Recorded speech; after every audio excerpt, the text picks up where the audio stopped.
Salut Jimmy, comment tu vas? Ça va et toi? Super, enthousiaste comme toujours. Notre premier podcast. Voilà, tout a un début, tout a un commencement. Ouais, Donc, celui-là, il est... il est spécial. J'espère qu'il y en aura beaucoup d'autres après ça. Inch'Allah.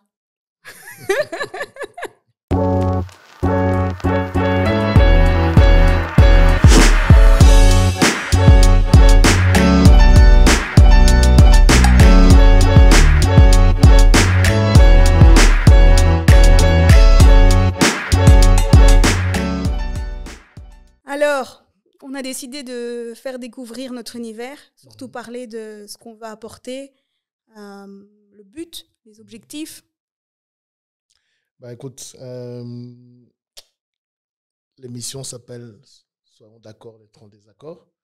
Donc, on a remarqué que dans le monde dans lequel nous vivons aujourd'hui, il y a beaucoup de sujets polémiques, beaucoup de sujets compliqués qui ne sont pas toujours bien abordés et qui surtout sont pris de façon personnelle. Donc voilà, Ouais. c'est pour ça que nous avons eu l'idée de créer ce podcast, en fait, qui est basé plus sur les idées et les opinions de la personne et non porté sur la personne. C'est ça. Si tu comprends la nuance. Enfin, toi, tu comprends la nuance, mais il faut que nos téléspectateurs comprennent la nuance aussi. auditeurs. Donc voilà. Ouais, donc c'est important de pouvoir parler d'un sujet sans attaquer la personne.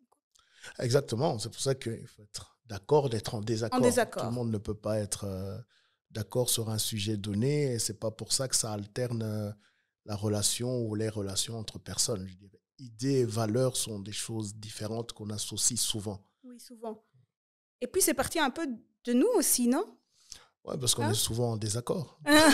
Ou en accord? Pourquoi tu dis désaccord?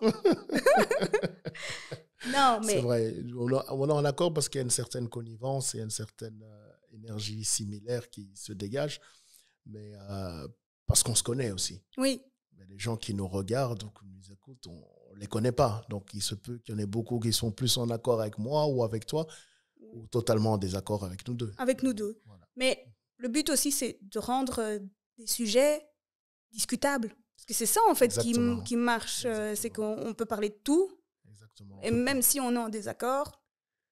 Et même si on est en désaccord, accepter l'opinion de l'autre, tout simplement. Oui. Donc, on se respecte. On se respecte. Il y a beaucoup de respect. L'opinion de l'autre, puisqu'on parle de l'opinion et pas des personnes. Donc, oui, c'est vrai. Petite nuance. Ouais. Cool. Donc, moi, c'est Maroussia. Okay. Je suis consultante RH. Donc, il y a 2 ans, je me suis lancée en tant qu'indépendante et ça fait 6 ans que je suis active dans le domaine des RH. Avant ça, j'ai fait beaucoup de tâches administratives et en fait, ma carrière professionnelle a plus ou moins évolué.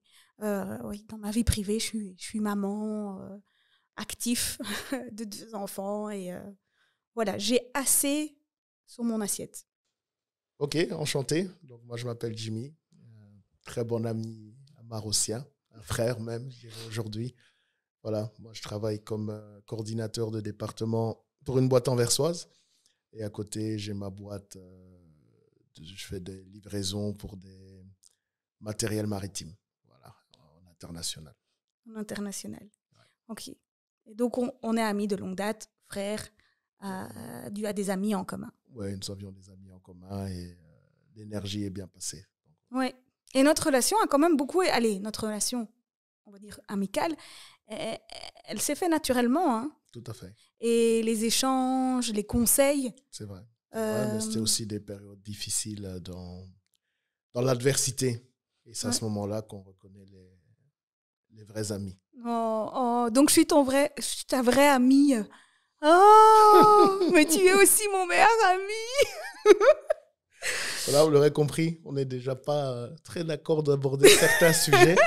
Mais bon, je vais lui laisser le bénéfice du doute et le dernier mot à toute femme, tout honneur. Même pas vrai, tu me laisses pas toujours le dernier mot. Sur ce sujet-ci, si. Ah, sur le sujet, ok. Je disais, le but du podcast aussi est d'amener un autre point d'ancrage, un autre point de vue que les médias traditionnels qu'on peut voir aujourd'hui. Et même certains réseaux sociaux, comme tu le sais, je ne suis pas très réseaux sociaux. Non. Mais je vois beaucoup de débats, en fait, qui tournent vers ce que dit la personne et comment la personne est critiquée. Mm-hmm. Et comme on dit, quand tu dis les choses calmement, on retient ce que tu as dit, mais quand tu fais du bruit, on retient que le bruit et on ne prend pas en compte le contenu de ce que tu as pu dire. Et je vois ça beaucoup sur les réseaux et moi, ça me dérange un peu. Et moi, je trouve que des fois, le débat, il n'est pas situé au bon endroit. Ou par les bonnes personnes. Quand Oui, tu parles d'endroit, tu parles de quoi? Du média? Je parle du débat, donc c'est-à-dire sur le sujet. Un sujet lambda, je trouve que des fois, on est beaucoup trop sur les détails, beaucoup trop sur OK, les faits sont importants. Mais pour moi, ce qui est important et ce que je veux aussi amener avec le podcast, c'est qu'est-ce qu'on en apprend? Qu'est-ce qu'on en tire? Voilà, moi, l'univers m'a beaucoup donné, m'a beaucoup pris. Et quelque part, avec ce podcast, je veux aussi redonner quelque chose à l'univers, la communauté, peu importe, les gens qui en ont besoin avec mon vécu. Partager tes connaissances, voilà, ton expérience. Voilà. Okay. Et des fois, je me dis, et on parle de sujets, on en parle, mais à la fin, voilà, ça fait 2 heures, qu'est-ce qu'on en tire? Voilà, qu'est-ce qu'on en tire? Qu'est-ce qu'on va faire mieux? Quelle initiative naît? Mais n'est-ce pas aussi dû au fait que ce que nous faisons aujourd'hui, le podcast ou les réseaux sociaux et tous les intervenants, qu'il y a trop d'intervenants en fait, qui viennent d'horizons différentes et qui viennent peut-être pas avec un but noble qui est de partager une expérience et de faire évoluer les choses pour la nouvelle génération ou pour des gens qui se posent des questions. Moi, j'ai l'impression qu'il y a trop d'intervenants et il y a trop... je ne veux pas passer pour un arrogant, mais tout le monde, pour ne pas dire n'importe qui. Il y a tout le monde qui peut aborder n'importe quoi. N'importe qui peut aborder n'importe quoi. OK. Et souvent avec les mauvaises motivations. Faire le buzz, créer le buzz. Il y a les motivations, mais il y a surtout les mauvaises bases, les mauvaises expériences, les mauvaises références. Oui, c'est ça. Ouais. Et puis, il y a beaucoup, les réseaux sociaux, on sait qu'aujourd'hui, on peut gagner beaucoup d'argent avec ça. Donc, créer le buzz sur un sujet qui est chaud aux médias du jour. Oui, mais le problème beaucoup de la société contemporaine, tu as mis le doigt dessus, c'est l'argent. Ouais. C'est l'argent. Les gens Allez, à mon époque, il n'y a pas d'influenceurs, il n'y avait pas tout ça. Il n'y avait pas beaucoup de médias. Et si tu voulais gagner bien ta vie, il fallait aller à l'école, l'université, etc. Et avoir un bon boulot. Ou faire un bon boulot manuel qui rapportait. Mais aujourd'hui, ça a pris de l'ampleur. Les jeunes, même pas les jeunes, parce qu'il y a des gens beaucoup plus âgés qui le font aussi, sont ouverts sur autre chose. On se dit, le sang attire. Ce qui est chaud pour l'instant dans les médias va attirer. Donc, ça va me créer des vues si j'en parle. Donc, les vues vont me rapporter de l'argent. Donc, l'objectif initial n'est pas toujours noble. Et alors, la raison pour laquelle nous, le podcast, il est sans but lucratif. Vraiment sans but lucratif. Et dans l'avenir, même si on devrait en faire, on veut vraiment créer une espèce de plateforme où les gens peuvent se poser des questions, peuvent essayer de nous contacter, échanger, interagir, mettre en relation avec nos invités. Et voilà, si on aurait des revenus, escompté. Voilà. Ouais. Alors ce sera aussi pour aider la communauté, les auditeurs. Communauté et pouvoir distribuer à ceux qui en ont besoin. Ouais. On redonne à l'univers ce qu'on a reçu. Exactement. Je pense que la meilleure chose à faire dans la vie, c'est partager tout en restant humble. Ouais. Il y a une petite phrase que je veux partager. Ma mère me disait, la main la main qui donne, c'est la main qui reçoit. Donc pour donner, pour savoir recevoir, il faut savoir donner. On en revient encore à ça, c'est que parfois les personnes sans bonnes intentions ont accès à des voies médiatiques et récoltent du succès aussi, il ne faut pas se mentir. Ouais, et n'en font pas toujours bon usage de ce succès. Ouais. Il n'y a pas de mauvaise publicité. Il n'y a pas de mauvaise publicité. Et justement, nous, on n'est pas là pour critiquer ces personnes. Nous, avec notre podcast, on veut recentrer les sujets. Et surtout, comme tu as dit, créer une activité, une réactivité aussi des gens qui nous regardent. Lire leurs questions, créer des vrais Q&A. Ouais. Je pense que cette possibilité-là, je regarde parfois des podcasts, n'est pas donnée aux auditeurs ou aux spectateurs. Donc, on veut vraiment créer une accessibilité avec les auditeurs, la communauté qu'on va créer. Juste pour être d'accord, on va essayer, parce qu'aujourd'hui, c'est la première émission de découverte sur qui on est, découvrir notre univers, ce qui nous a amené à faire ce podcast. Mais par la suite, on aura des vrais sujets de conversation. Se présenter n'est pas un vrai sujet? Si, mais c'est plus...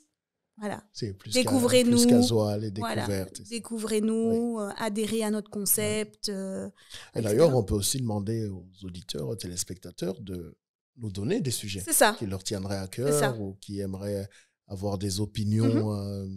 Et puis à un moment, au niveau des invités, on sera aussi à court parce que voilà.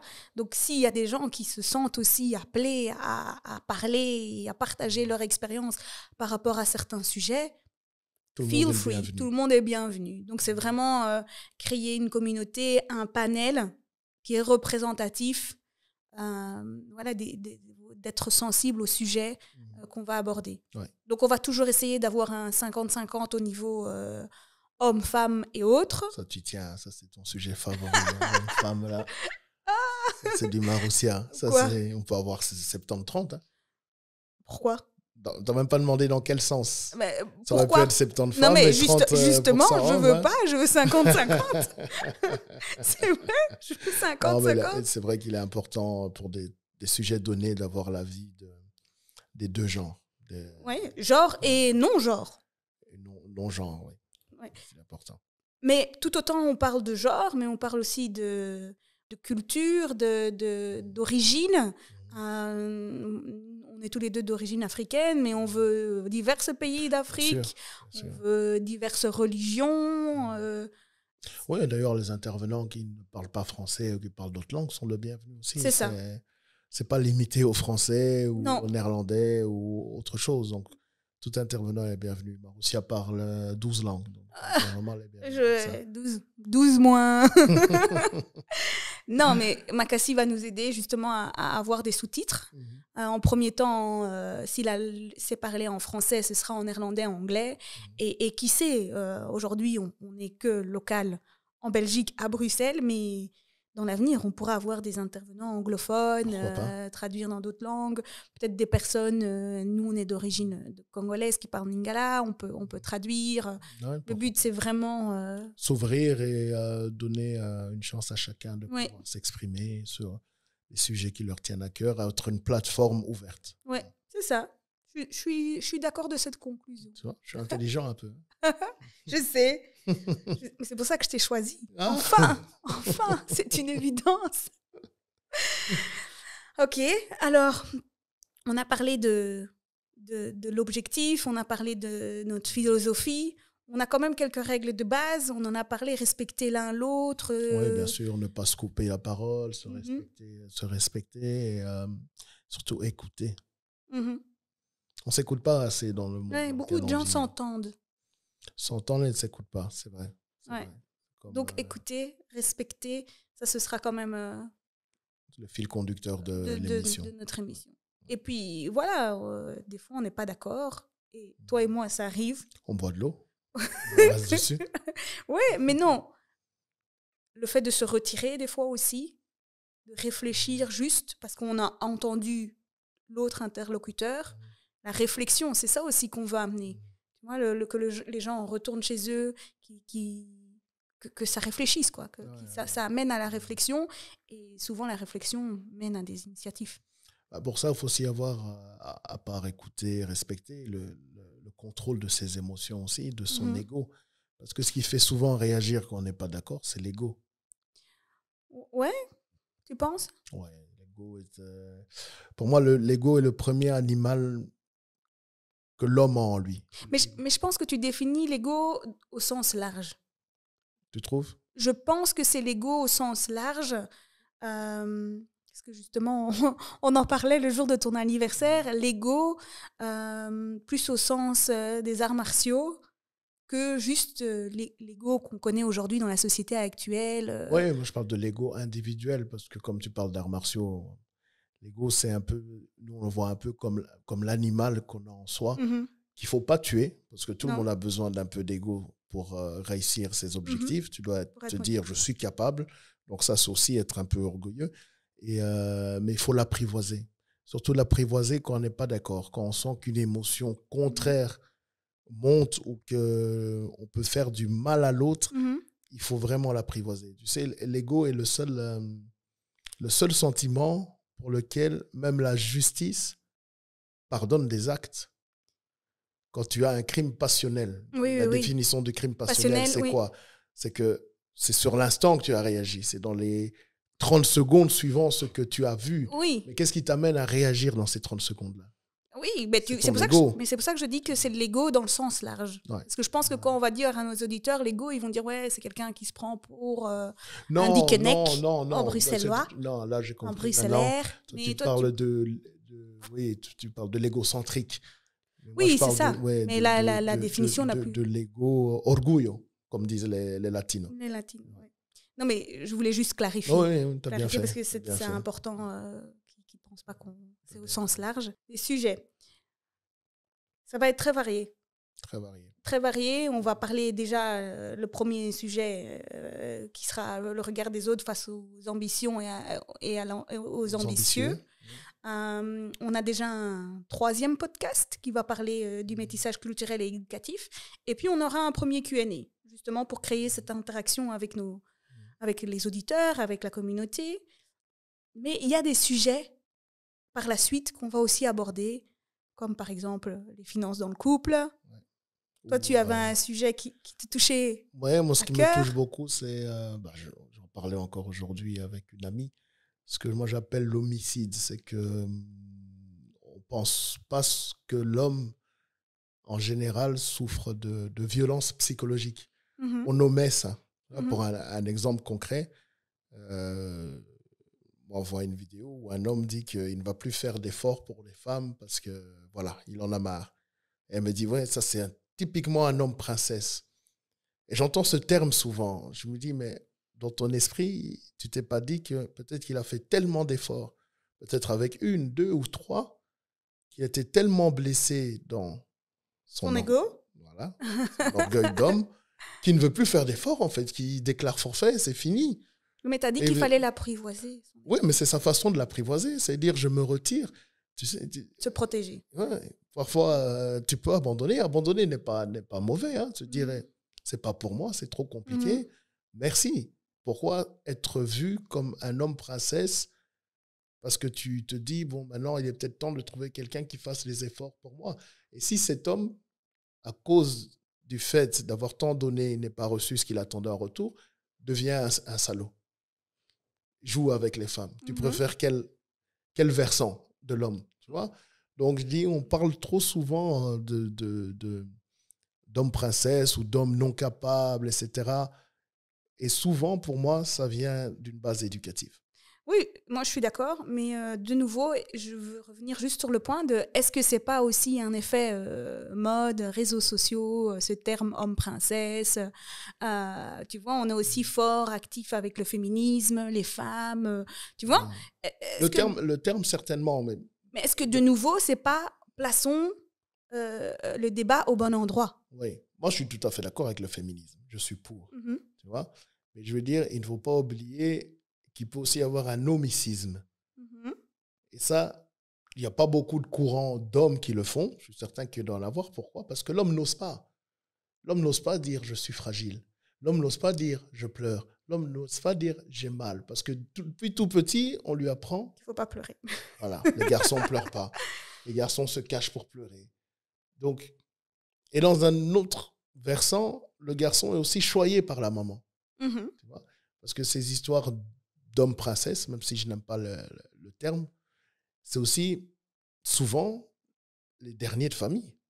Les garçons. Les petits derniers. Voilà, c'est souvent eux qui ont été choyés par la maman. Mais est-ce que là, tu ne crées pas un nouveau stéréotype en disant c'est les derniers qui sont plus sensibles? Je pense que tous les hommes le sont. Tous les hommes le sont. Tous les hommes le sont. Dans une société où on le permet pas trop. Tous les hommes le sont, mais on ne permet pas à l'homme de montrer ce côté sensible. Oui. De nouveau, moi, je suis persuadée que justement, ce terme homme-princesse, c'est de nouveau un effet de mode, réseaux sociaux, où le débat, il n'est pas au bon endroit. Voilà. Pour moi, il faut... Les bons termes ne sont pas utilisés. Voilà, pour moi, il faut juste aussi se demander, parce que moi, je suis pour les hommes plus sensibles, je suis pour le féminisme, tout autant de l'autre côté, 50-50, c'est dans les deux sens. Et je me rends compte que moi-même, des fois, je dis à mon fils, Ah, tu vois. Ne pleure... Allez, les garçons ne pleurent pas. Arrête de pleurer, les garçons ne pleurent pas. Pourtant, dans mon idéologie, c'est pas ce que je veux transmettre. Alors, pourquoi tu lui transmets ça? Mais parce que j'ai aussi une éducation, tu vois, ça fait X années d'éducation. Moi aussi, c'est quelque chose que je dois déconstruire. Oui, parce que la société change aussi. Oui. Moi, je dis aussi à ma fille, ne te comporte pas comme ça, les filles ne se comportent pas comme ça. Or qu'il n'y a pas de comportement féminin. Elle a le droit de se comporter comme elle veut. Mais c'est des automatismes, une espèce de normes que j'ai internalisées, que je dois déconstruire. Donc, pour moi, le débat, il doit se situer là. Au lieu de discuter et de donner des noms. Oui, mais après, je suis d'accord avec toi, mais il faut se mettre à la place de cette femme qui fréquente cet homme qu'elle trouve pas assez homme, pour ne pas reprendre le terme d'homme-princesse. Elle n'a pas le temps de faire tout ce cheminement, sa jeunesse, ça, tu vois. Mais il faut prendre le temps. Mais combien le prennent? Et de nouveau, c'est pour ça que l'initiative est née. Parce que nous, on veut prendre ce temps pour justement aider d'autres qui ne le prennent pas, discuter de sujets. Parce que c'est un sujet sensible. Tu vois, combien vont avouer qu'en fait, je ne suis pas d'accord quand mon fils joue avec les poupées. Très marrant, à un barbecue, il y avait un petit garçon qui a accepté que ma fille le maquille. Et le père, mais rouge. C'est pas grave. Bien sûr. C'est pas grave, surtout c'est un enfant. Surtout à cet âge-là. Oui, il a 3-4 ans, c'est un enfant, c'est pas grave. Justement, banalisons ça, t'as envie de t'amuser, t'as envie de jouer. Il n'y a pas de, voilà, les filles jouent avec tel jouet, les garçons jouent avec tel jouet. Non, mais je comprends que c'est quand même un grand travail de défaire certains automatismes, de défaire certaines normes, en fait. Il faut le faire parce que ça reste, en fait. Oui. Ça reste, c'est comme une formation sportive. Quand tu deviens adulte, tu exerces le même sport. On sait même dire dans quel type de pays ou dans quel type de club tu as été formé. Mm-hmm. C'est la même chose. Ce sont des choses qui vont t'accompagner pendant toute ta vie, en fait. Mm-hmm. Sauf si tu trouves quelqu'un qui arrive à déconstruire avec toi et à te laisser être homme. Parce que pour moi, être homme, c'est ça. Être homme, c'est juste humain. Être vrai. Oui, mais c'est être humain. Oui. Et au final, on est tous des humains qui ont des émotions, positifs ou négatifs. On en a. Ce que je voulais dire, c'est nous. Comment on va gérer ça avec des invités, gérer les émotions? C'est ça que j'avais perdu là tout à l'heure. Parce que justement, on en parle, ça reste quand même un exercice difficile quand on sent que l'ego prend le dessus et que nous aussi, on sent que dans un débat, comment on va gérer ça? Communication non verbale, hein, comme faisaient nos parents. Hein. Avec des gros yeux. T'as lancé un regard, t'as compris, hein, tu sais. Hein. Mais c'est pas nos enfants. Hein. Je pense que les adultes comprennent ça aussi et que c'est un débat. C'est même pas un débat, c'est un échange. Et ça, c'est important. Ouais, on est là pour échanger, pour écouter. On doit pas être d'accord. Non. Et c'est ça la beauté du truc. Ouais, voilà. Et je pense que les gens aussi, même par la suite, les gens qui se donnent candidats pour participer à l'émission, ça c'est important. On n'est pas là pour avoir raison. Le comprendre, voilà, ça c'est la meilleure phrase. On n'est pas là pour avoir raison. Non, on est là pour échanger, grandir, s'améliorer, faire grandir les autres, les auditeurs, créer des initiatives. Faire grandir soi-même. Oui, c'est vrai. Tout à fait d'accord avec toi. Moi, je suis quand même à cheval sur les initiatives. C'est-à-dire je trouve que c'est important que nos podcasts par la suite fassent naître d'autres discussions dans le privé, etc. Ou des contre-podcasts. Ou des contre, oui, pourquoi pas. Ça serait bien. Pourquoi pas. C'est bien aussi, parce que on doit pas aller... S'il y a du succès, il y a un contre-succès. Il peut y avoir des contre-podcasts ou même des critiques, des vraies critiques. Les critiques font aussi avancer. Il ne faut pas avoir peur de... C'est constructif. C'est constructif quand on tue son ego, quand on tue son orgueil. C'est constructif. Quand on est trop sensible, c'est pas constructif. Et on parlait aussi de finances dans le couple, finances tout court. Non? Ça, c'est un sujet vraiment... Où on n'est pas d'accord. Oui, écoute, pour moi, je reste persuadé que la personne du couple, pour ne pas reprendre les stéréotypes homme ou femme, ça n'a pas d'importance, La personne du couple, si le couple a décidé de payer les choses en commun, l'électricité, l'eau, etc., et chacun fait 50-50, tant que ça c'est fait chaque mois, ce qui fait de ce qui lui reste, ça le regarde. Je pense que c'est un bon sujet pour un podcast. T'es pas d'accord? J'ai rien dit. Mais on va pas déballer tous nos... Oui, non, on va pas déballer tous les sujets, bien sûr, toutes les idées, mais voilà, ma position là-dessus et que je défendrai, c'est ça. Mais on a dit, on n'est pas ici pour être... pour avoir raison. Non, mais on peut défendre ses idées. Oui, mais... Échanger, c'est aussi amener des prérogatives, des expertises sur ce qu'on défend, sur ce qu'on avance. Sinon, c'est plus de l'échange. C'est plus un échange constructif. Non. Et ça doit rester constructif. Donc, d'accord. D'accord. On était en désaccord au début. C'est toi qui as dit qu'on était tout le temps en désaccord, pas moi. Les sujets doivent parler de notre quotidien. Exactement. Je crois qu'il y a assez sur les stars et l'actualité. Nous, on veut parler de notre quotidien. On veut que justement les sujets de notre quotidien deviennent discutables. Puissent toucher tout un chacun parce qu'au final, on est tous humains et on vit tous les mêmes choses de façon différente, peut-être dans des endroits différents, mais... Oui, avec un background différent qui fait qu'on a une autre approche. Mais la vie reste un maelstrom. C'est les problèmes d'hier, d'aujourd'hui, les tiens, les miens, on les retrouve dans une lutte de temps de la vie, de toute façon. Oui, mais je pense que certains événements influencent quand même les réactions. Bien sûr. Par rapport à l'étape. Bien sûr. Ouais. Moi, c'est ce qui te fait grandir ou pas. Ce que je voulais aussi rajouter, c'est on accepte aussi les témoignages. Oui, de façon anonyme ou pas en fonction des gens. Des vidéos, des audios, écrits. On s'assure de la véracité des témoignages et des audios. Oui, on va vraiment garder la pertinence par rapport au sujet. Mais c'est quelque chose qui est sûrement le bienvenu dans le podcast. Je pense que c'est important pour nos téléspectateurs de savoir comment l'idée... Oui, comment t'es née cette idée de podcast? Parce que du jour au lendemain, tu m'as appelé, je dis, je veux créer un podcast. Mais déjà, je trouvais que nos échanges à nous, entre amis, elles étaient très constructifs. Et je me voyais aussi beaucoup, on va dire, utiliser nos échanges dans d'autres conversations avec des cousines, des sœurs, des amis, tu vois. Donc mes idées, tu les amènes à d'autres. Ouais, il faut partager. Ouais, faire grandir, tu as raison. Il faut partager. Tu as raison. Mais c'est positif, hein, ouais, hein? Tout à fait. Je flatte ton ego, là. Non, j'en ai pas. Un peu quand même.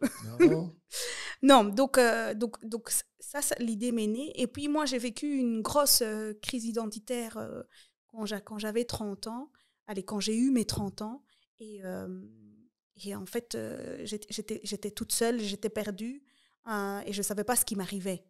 Tu vois, et en fait, en discutant, tu vois, avoir vécu cette crise...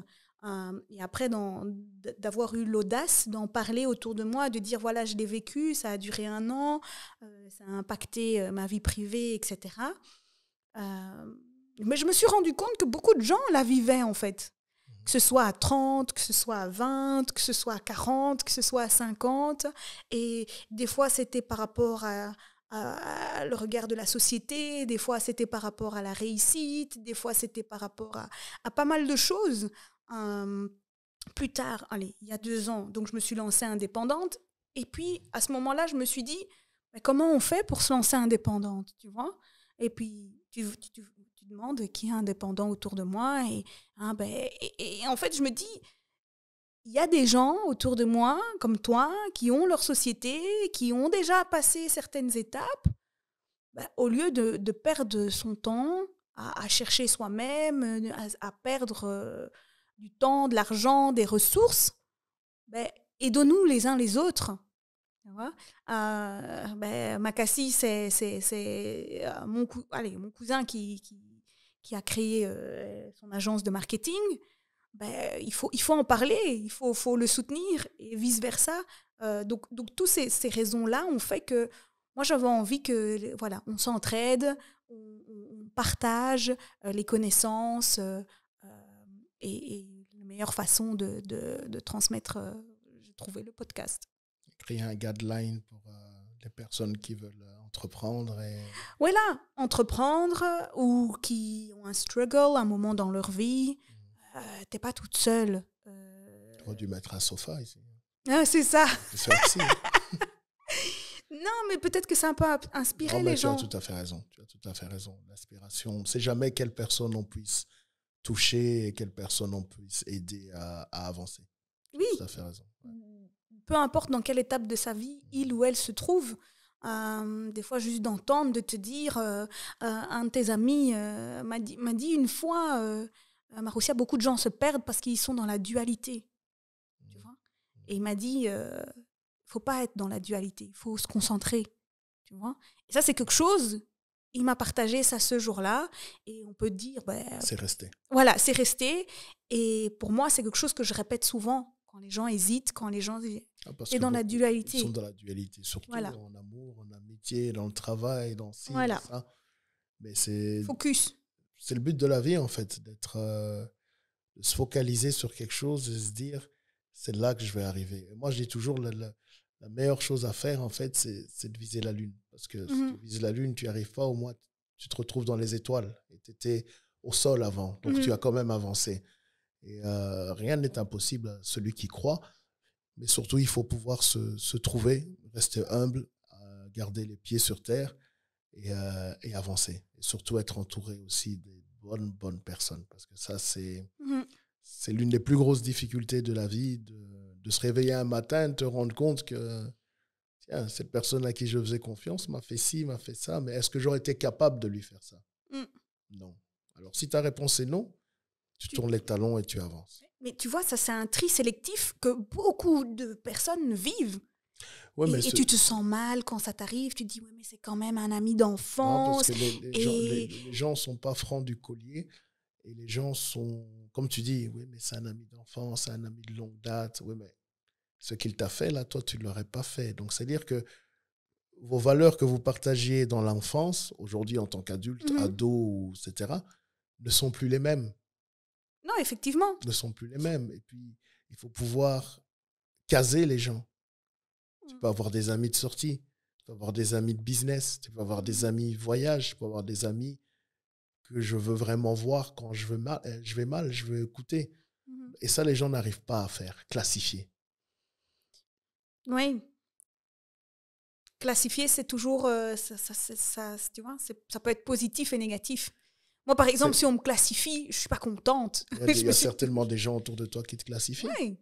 Mais est-ce que je veux ces personnes autour de moi de nouveau? Donc, c'est un ping-pong game. Il ne faut pas avoir peur d'être classifié, de classifier autrui. C'est comme tu dis, oui, mais c'est un ami d'enfance. Et si tu vas mettre des sentiments là où la personne n'en met pas, en fait. Oui, c'est ça. La personne est peut-être jalouse de ce que tu es devenu aujourd'hui. La personne se dit peut-être qu'elle n'arrivera pas à être ce que tu es aujourd'hui. La personne va peut-être se dire, depuis qu'elle porte cette montre, ou elle roule cette voiture, elle se prend pour qui, tu vois.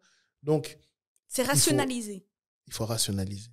Et ça aussi, c'est quelque chose qu'on apprend avec le temps. Oui et non. Moi, j'ai de la chance d'avoir des parents qui me l'ont appris tôt.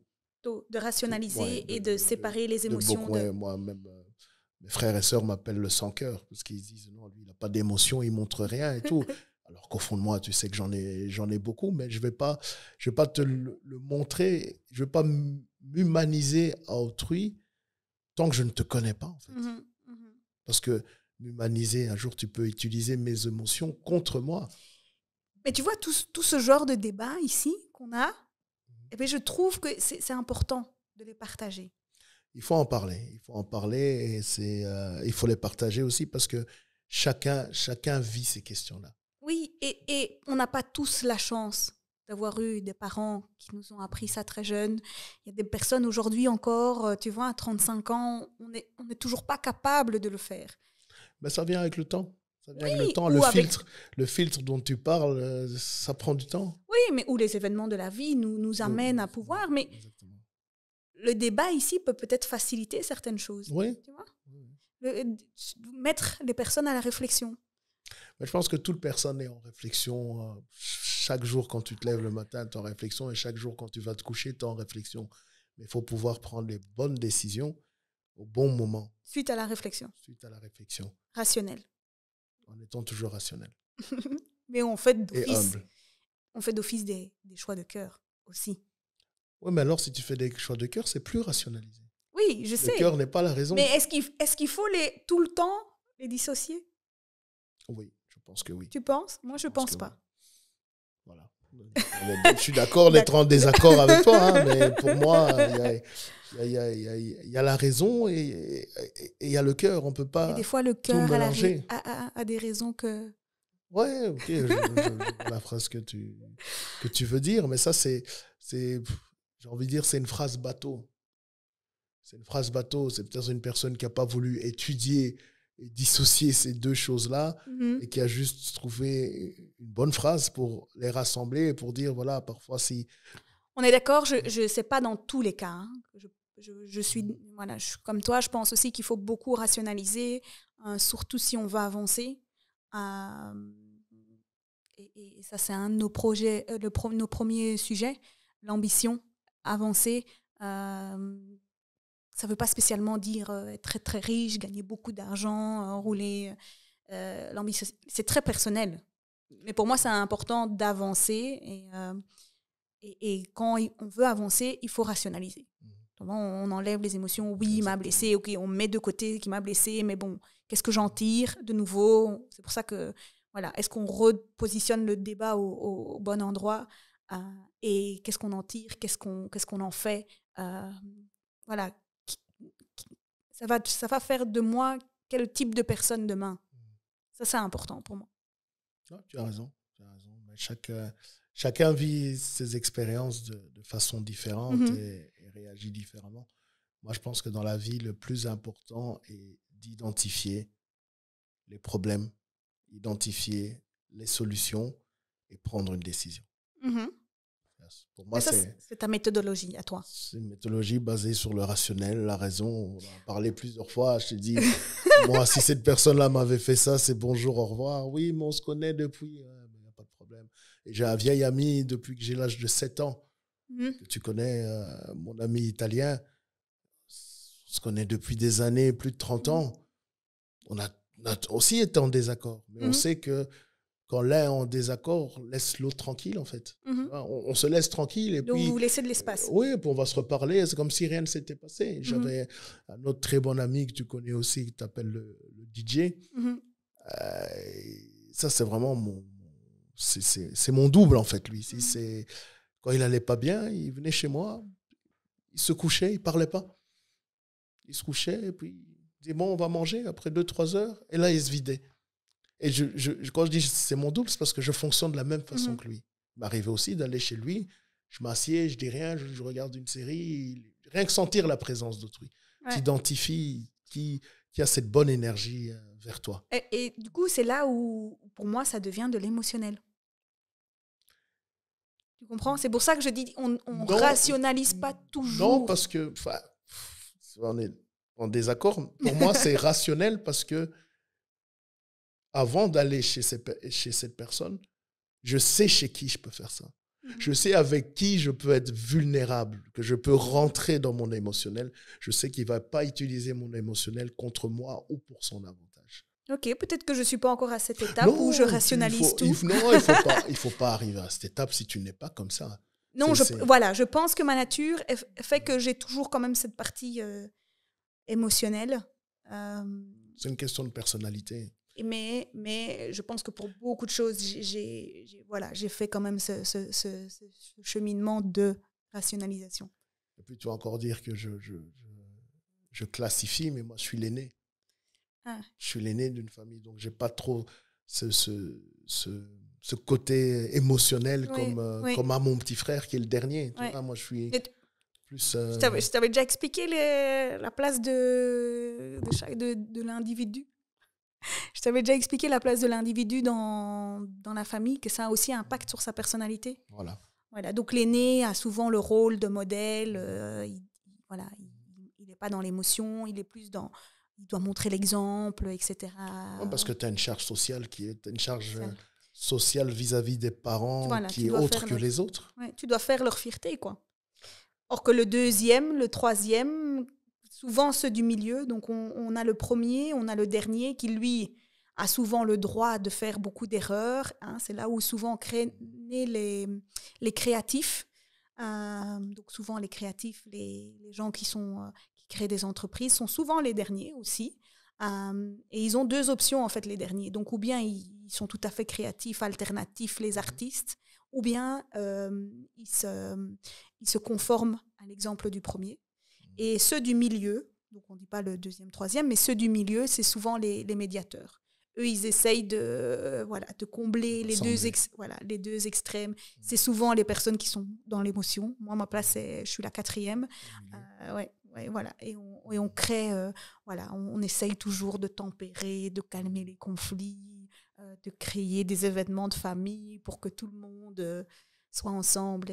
Donc ça confirme. Oui, je vois ça comme ça aussi, mais avec une autre analyse, dans le sens où le premier, les parents sont encore jeunes. Les parents arrivent en Belgique dans une autre culture. Ils doivent souvent reprendre des études parce que leur diplôme qui était validé dans le pays d'origine n'est pas en Belgique. Donc, ils sont plus déjà stressés aussi. Ils sont plus stricts avec le premier. Ils sont encore jeunes, ils sont encore dans la fleur de l'âge. Donc, quand toi, tu grandis, les parents vieillissent aussi. Oui. Donc, quand le dernier arrive à l'âge où toi, on était strict, peut-être leur vie est beaucoup plus cool. Ils ont même plus le temps de se fâcher ou l'envie. La vie ne leur donne plus autant de difficultés. Enfin, c'est comme ça que je le vois, mais ton analyse est très bonne. Non, mais aussi, en tant que parent, on apprend. Parce qu'il n'y a pas de manuel de parents, tu sais. On est parents et on fait peut-être des erreurs avec le premier qu'on se dit, avec le deuxième... Tu vois, et avec le troisième... Oui, bien sûr. Moi, j'étais par exemple moins stressée. La première, j'étais très jeune maman et le regard des autres, j'étais une jeune fille qui avait eu un enfant par erreur, non, n'importe quoi, mais c'était ce que la société disait de moi. Donc, dès qu'on me voyait, on me disait, c'est quoi cet enfant avec un enfant? Et donc, l'éducation de ma fille était super importante. Donc, qu'elle dit bonjour, qu'elle parle avec 2 mots, qu'elle dise merci, madame. Parce que les gens pouvaient dire, ouais, t'as vu les jeunes qui font des enfants aujourd'hui, ils savent à peine s'occuper d'eux-mêmes et ils font des enfants et alors c'est éduqué. Donc c'était très, très... Donc le regard des autres sur toi. Oui. On parle de ça, ma fille a 11 ans, donc c'était il y a longtemps, mais c'était très, très important pour moi. Et puis le deuxième, c'était vraiment... J'ai plus rien à prouver, quoi. J'ai réussi la première. Lol, allez, réussir, on se comprend, mais... Ça, c'est un sujet important. Oui. Les mamans jeunes, comment elles sont perçues et comment elles se perçoivent surtout. Oui, et ce rôle de maman est très important, tu vois. Tu as la responsabilité d'un enfant, c'est un être vivant. Il n'y a pas de manuel, hein. Et puis tout le monde te donne son avis. Il n'y a pas de manuel, mais il y a quand même une base éducative qui est la tienne. Oui, et tu te réfères là-dessus. Oui, bien sûr. Mais bien sûr. À quel moment quelqu'un te dit tu fais ça bien, tu fais ça pas bien Je ne pense pas qu'il faut déjà attendre que quelqu'un puisse te le dire ou le penser. Mais à un jeune âge, tu as besoin de l'approbation. Moi, ce que les gens disent et pensent, je m'en fous. Mais ce qu'il faut se dire, c'est vrai que ta base éducative, c'est ce que tu as reçu à la maison. Mais après, fais le travail de te dire, est-ce que le niveau social où je suis aujourd'hui, est-ce que mes parents, quand ils m'ont éduqué, m'ont eu été au même niveau? Est-ce que nous habitions dans le même pays, dans le même endroit? Tout ça influe sur l'éducation que tu vas donner, plus que même ce que les gens pensent, je trouve. Tu vois? Non, je sais qu'aujourd'hui, ce que les gens pensent n'est pas important. Mais à l'époque, tu as 22 ans, 23 ans. Oui, je sais, mais ce que je dis là n'est pas visé sur toi. Non. Visé s'il y a une jeune maman qui nous écoute, qui est dans le même cas que toi actuellement, j'aimerais lui dire, en fait... Sois cool, quoi. Tant que tu sais où tu vas aller avec cet enfant, ce que les gens pensent ou disent. Ouais. Et au final, c'est toi sa maman. Et voilà. C'est tes tripes et tu sais ce qui est mieux ou bien exactement. Pour elle. Une polémique qu'il y a aujourd'hui en Belgique, c'est avec l'émission où il y a Cody, là. L'émission Ils ont fait une parodie d'une chanson d'Indochine que Indochine voulait dédier à la communauté homosexuelle, etc., et aux genrés et non-genrés. Et eux, ils ont fait une parodie de ça. Et tout a explosé. Ça a été mal perçu, mal vu. Donc, comme tu dis, le monde évolue. Peut-être il y a 25 ans, c'est le groupe de musique qu'on aurait critiqué pour avoir fait ça. Aujourd'hui, on critique ceux qui font la parodie de ça. On dirait, c'est pas normal ce que vous faites. Mais c'est de l'humour. Toi, tu prends ça pour de l'humour. Ça, c'est la défense de la chaîne, on va pas citer la chaîne, qui a dit, écoutez, c'est une émission satirique, on fait du satire sur tout. On peut rigoler de tout. Oui, mais c'est là tu trouves pas ça marrant, c'est une chose. C'est là que le débat se pose. C'est là que le débat se pose. Est-ce qu'on peut rire de tout? Mais ça fait des siècles qu'on dit qu'on peut rire de tout. Mais ça fait pas des siècles que tout le monde l'accepte. C'est pour ça que je dis, quelles sont les normes? Moi, je trouve ça quand même ce truc de on peut rire de tout. Quand c'était pour les trucs raciaux, on balançait un max. Ouais, même ça, je suis pas d'accord qu'on rire de tout. Moi, on balançait un max et là, on disait il faut accepter parce qu'on peut rire de tout. Moi, je suis de la génération Michel Leb. Je sais pas si vous avez connu Michel Leb, c'était un grand acteur comédien français. Et son fil conducteur, son marché, c'était de se moquer des Africains, de Mobutu, de prendre l'accent, etc. Aujourd'hui, je le vois, je ne vais pas lui serrer la main. Non, mais c'est ton droit. Tu as compliqué mes études primaires, toi. Non, mais c'est son droit. Et t'aimes pas, tu zappes. Il y a beaucoup de chaînes aujourd'hui. Justement, pour revenir au débat qu'on a créé, en plus, c'était même pas... c'est pas l'origine. C'est dire, mais on a deux sociétés qui s'opposent, deux façons de voir les choses qui s'opposent. Le groupe de musique qui défend les genrés, non-genrés, homosexuels, et d'autres qui font la parodie, le satirique. Au-dessus de ça, il y a des gens qui disent « Ouais, mais on peut rire de tout ». Au-dessus de ça, il y a des gens qui disent « Ouais, mais c'est pas normal parce que faut penser aux conséquences pour les personnes qui en souffrent, etc. » Tu vois, donc, on se retrouve dans deux normes et deux façons de penser différentes. D'ailleurs, tu le fais aussi, le fait ici. On le fait ici. Mais est-ce qu'on peut rire de tout? Moi, je ne pense pas. Toi, tu penses? Écoute, d'accord d'être en désaccord. Moi, je me dis, aujourd'hui, on a tellement la possibilité. Si je te trouve pas marrant, j'éteins ma télé, je retourne chez moi, je continue. Tu vois, j'essaye là, je sais très, très, très, très bien rationaliser. Ça me fait pas rire, je change de chaîne, ça me plaît pas, j'achète pas ton abonnement ou ton album, ou je vais pas voir ton concert. Je pense que aussi dans ce débat, on a des différentes générations. On a l'ancienne génération qui a une certaine façon de penser, on a la nouvelle génération qui a une certaine façon de penser, et puis on a le point de contact qui est d'accord d'être en désaccord. Moi, quand je dis on ne peut pas rire de tout, je veux dire on ne peut pas rire de la sensibilité, de la situation des gens, en fait. Parce que toi, tu vois, ta réflexion est très bonne. Ouais, mais quoi, il s'agit de racisme, de se moquer des étrangers. On le permet parce que toi, tu es étrangère, toi, tu le ressens. Maintenant, celui qui est genré, non-genré ou homosexuel va aussi ressentir cette parodie satirique, tu vois. Je ne sais pas à quel niveau, mais je veux dire, on doit... Il y a des sujets encore bien plus pires. Je veux dire, il y a des gens qui rigolent sur la pédophilie.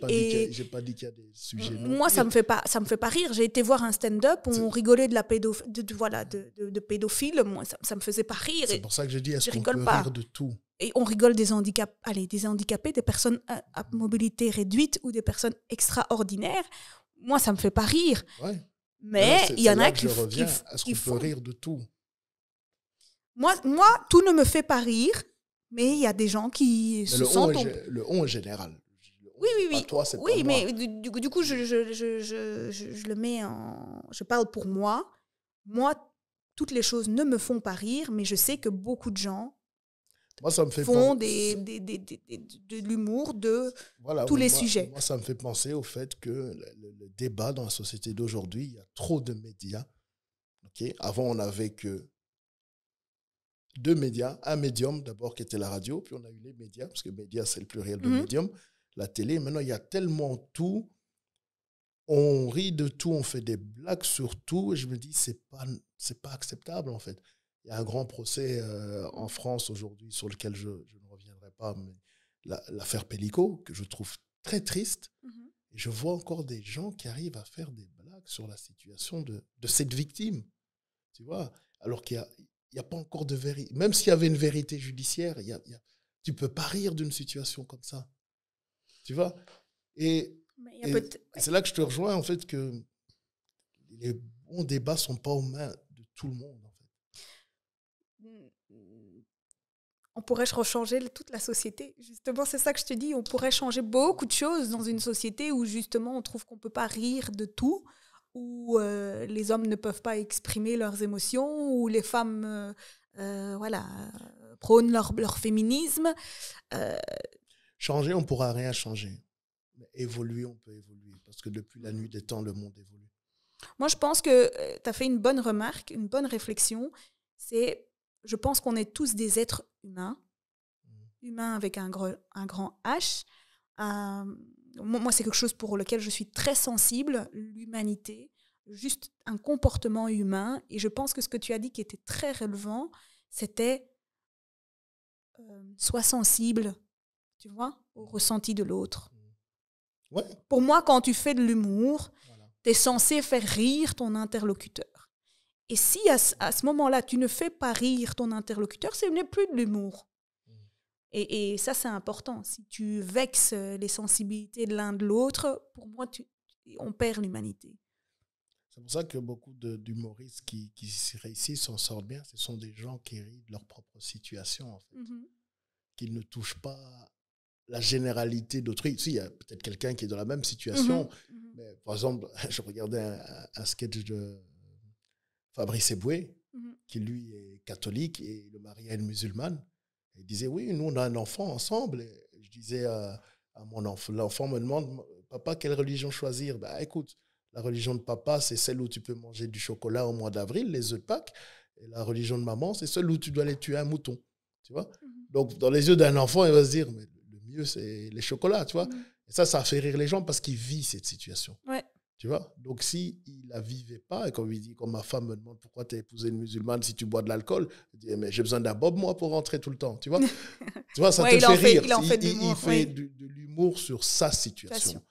Ça, c'est encore acceptable. Mais faire de l'humour sur une communauté, sur une race, sur des gens qu'on ne connaît pas, qu'on ne maîtrise pas, là, je dis non. Ouais, moi, je respecte. Et moi, pour moi, voilà, mon point de vue, c'est plus l'humour, c'est pour faire rire les autres. Quand tu fais plus rire tes interlocuteurs, ce n'est plus de l'humour. Et donc, est-ce que je te rejoins, est-ce que je te rejoins pas? Si tu as un public à qui ça fait rire, fine, fais ton humour. Moi, il y a certains humour pour lesquels je ne suis pas sensible. Je veux aussi rebondir sur le fait que tu dis, il parle de sa situation. C'est aussi quelque chose que nous, on fait. Hein. On va aussi partager nos propres expériences. Oui, bien sûr. Tu vois? Donc, quelque part, on veut aussi rendre le débat accessible en partageant, nous, notre propre expérience. Oui, bien sûr. Mais pas en parlant des situations des autres ou en dénigrant les situations des autres. Je vois souvent sur une plateforme célèbre, là, des gens qui font des collages d'une vidéo d'autres personnes et qui commentent sur la vidéo de cette personne ou qui se moquent ou qui dénigrent. Mais... Ouais, c'est très populaire, ça. Hein. Pour moi, c'est pas de contenu. De nouveau. Non, mais c'est parce que ça fait vendre. Ça va faire... les gens vont regarder. Ça va me ramener de l'argent. L'impact sur la personne dont j'ai fait le collage ou dont je me moque. Ouais. De nouveau. Où tu places le débat. Voilà. Qu'est-ce que tu en fais? Voilà. Est-ce qu'on évolue? Est-ce qu'on grandit? Ça, ce sont des choses dangereuses. La communication évolue dans le mauvais sens du terme. Oui, mauvais. Ça rend quand même possible de faire un podcast et de faire du bien. Oui, il y en a qui l'utilisent à mauvais escient. Voilà. Ouais, c'est ça. Donc nous, c'est que du bien, que du bon. En tout cas, c'est ce qu'on va essayer. J'espère. Et j'espère ne pas heurter la sensibilité de chacun. C'est pour ça que je dis les critiques sont les bienvenues. Si une personne se sent heurtée par une phrase, un mot, qu'elle partage sur la plateforme, où on invitera même cette personne-là, où on replacera le mot, le débat dans la compréhension pour l'autre. Ouais. Le but n'est pas de blesser ou de choquer. Non, pas du tout en fait. On est plus dans l'évolution, grandir, s'améliorer. Voilà. Ok, super. On conclut sur ces mots sages. D'accord d'être en désaccord? Moi, je suis toujours d'accord d'être en désaccord. Je préfère être en désaccord qu'en accord même. Donc, Parce en fait, que tu me challenges à chaque fois. Non, si on a un accord, il n'y a pas de débat. Mais si, on Ah bon? partage. Ok, Bah oui. ok. Et on montre aussi aux téléspectateurs qu'on peut être en accord. Nous l'avons Parce été. que je pense qu'il y a des gens qui pensent dans tout, il faut être dans le conflit, dans le fight. Non, Surtout je veux quand dire, c'est une relation homme-femme. quand je dis le désaccord, je veux dire l'échange. Oui, mais voilà, entre hommes-femmes aussi, il y a des choses qui se passent bien. Surtout entre amis. C'est vrai. Exactement. Constructif. C'est vrai. Je te laisse le mot de la fin. Moi, je suis en accord avec toi. D'accord d'être en désaccord. En tout cas, merci Jimmy. J'espère Merci à que toi. nos C'est téléspectateurs ont compris notre univers. J'espère qu'ils vont adhérer, qu'on va pouvoir avoir plein de téléspectateurs, grandir notre communauté. Voilà. Et le but, c'est vraiment de faire croître notre prochain. Exactement. Super. Merci beaucoup. Merci à toi.